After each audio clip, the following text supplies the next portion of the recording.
I got behind the wheel of the $40,000 electric battery-powered Volt, Tony Posawatz, who heads Chevrolet's electric vehicle program, showed me how to charge the car.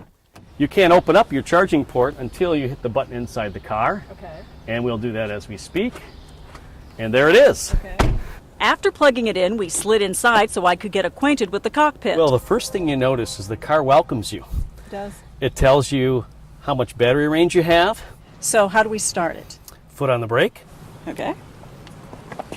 And hit power. Did you feel a little pulsation of the brake? A little bit. You're on. After my primer, I hit the road. I drove the Volt around the streets of suburban Detroit. I was impressed with the car's smooth and quiet ride. Still, there was one thing that felt odd. The brakes are a little grabby. I think that'll take some getting used to.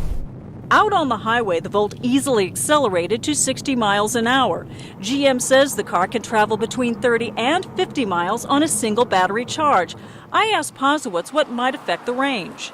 Depending on the temperature outside, the terrain you're driving, if you're going up and down hills, and the technique of the driver, your performance and your efficiency will vary. I got just under 39 miles on the battery. Then the backup 1.4-liter gasoline engine seamlessly took over.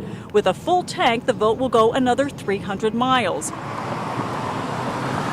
During my test drive, I stopped by J.D. Power & Associates and let the senior manager of Global Powertrains check out the Volt. I think it's an attractive car. The styling is futuristic without being too far out there. Still, Mike Amatosa is skeptical about the reliability of the lithium-ion battery and if consumers will buy electric cars. Whether it's plug-in hybrid vehicles or fully electric vehicles, we're still not sure if consumers will embrace them the way they've embraced hybrids over the past 10 years, or if the consumers will think they're too expensive, the upfront cost is too much to justify the savings on fuel. When we took the Volt to an area gas station, it attracted a lot of gawkers. One BMW owner was impressed. I like having a performance car and having another car that gets mileage. It's something that I would think about, that's for sure. But a mechanic was a harder sell. For $40,000, is it something you would buy? I don't know. Kind of expensive. Tax rebates of up to $7,500 make the Volt more affordable. GM hopes to sell 10,000 of the cars in its first year and another 45,000 the next. So, would I buy a Volt? Maybe, as long as I'm certain the electric battery will hold a charge in a Midwest cold snap. Diane Estabrook, Nightly Business Report, Rochester, Michigan.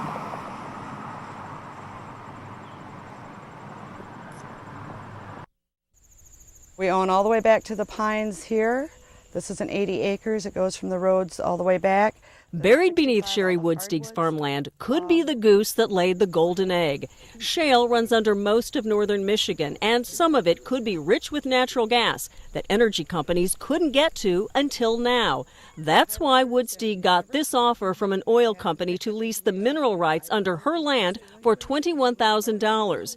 It's money this nurse practitioner and part-time farmer could definitely use. Money's hard, money's tight, and it's somebody throwing around, $20,000, $30,000, up to $200,000 for leases. No offense, it'd go my budget really good. Oil and natural gas have been a part of Michigan's landscape for nearly a century. Over the years, the state and its residents have reaped millions of dollars in bonuses and royalties for mineral rights leases.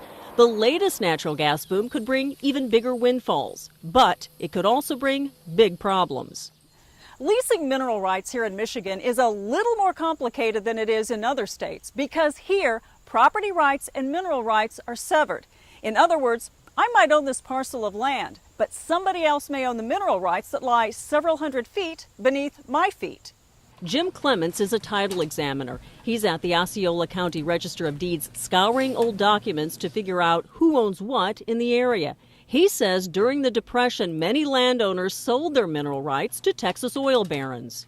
If I was a property owner back in the 1930s and maybe I sold my mineral rights outright to another company, that company may or may not still own those mineral rights? If they've provided a notice under the Michigan Dormant Minerals Act, then they could still own them, yeah. In fact, many do, many still do. Attorney David Porteous says a surprising number of people buy property in Michigan and have no idea they don't own the mineral rights under their land.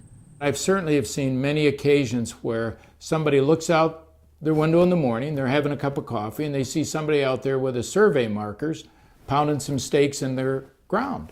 And they go out and they ask them, and the person says, well, we're getting ready to clear a location to drill an oil well. And then the landowner finds out that maybe they don't own the minerals, and frankly, there's very little that they can do about it.